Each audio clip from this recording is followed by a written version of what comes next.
Hello everyone, আজ আমি মিষ্টি দইয়ের রেসিপি নিয়ে চলে আসলাম। চলুন দেখা যাক। কড়াইটা চাপিয়ে দিয়েছি, গ্যাসটা অন করে দিয়েছি। এবার দুধটা ঢেলে দিচ্ছি।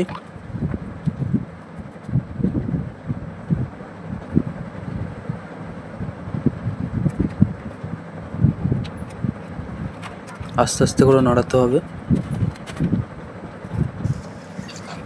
আমাদের দুধটা ফুটে এসছে। আস্তে আস্তে ফুটিয়ে আর দুধটা অনেকটা কম করে নিতে হবে।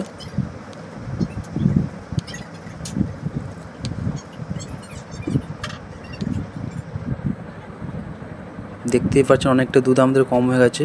এবার চিনি দিয়ে দেবো মাপ অনুযায়ী।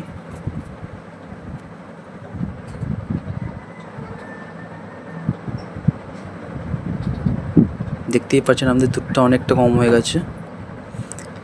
এটা হচ্ছে টক দই, আমরা কাপড়ে বেঁধে রেখেছিলাম জলটা বেরোনোর জন্য।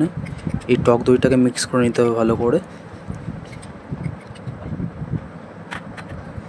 তারপরে আমরা চিনিটা মেল্ট করার জন্য চাপাবো,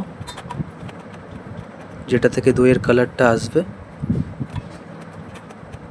দেখতেই পাচ্ছেন আস্তে আস্তে মেল্ট হচ্ছে। ঠিক এমনটা কালার আসার পর তারপরে একটুখানি দুধ দিয়ে ভালো করে নাড়িয়ে নিতে হবে ওটাকে।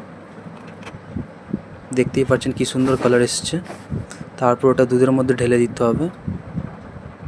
দুধটা অনেকটা আমাদের ঠান্ডা হয়ে গেছে।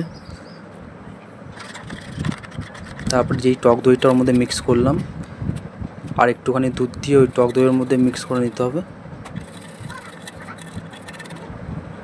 ভালো করে মিক্স হওয়ার পর তারপর ওর মধ্যে দুধের মধ্যে দিয়ে দিলাম, ভালো করে নাড়িয়ে নিলাম। নাড়ানোর পর আস্তে করে মাটির ভাঁড়ের মধ্যে বসিয়ে দাও।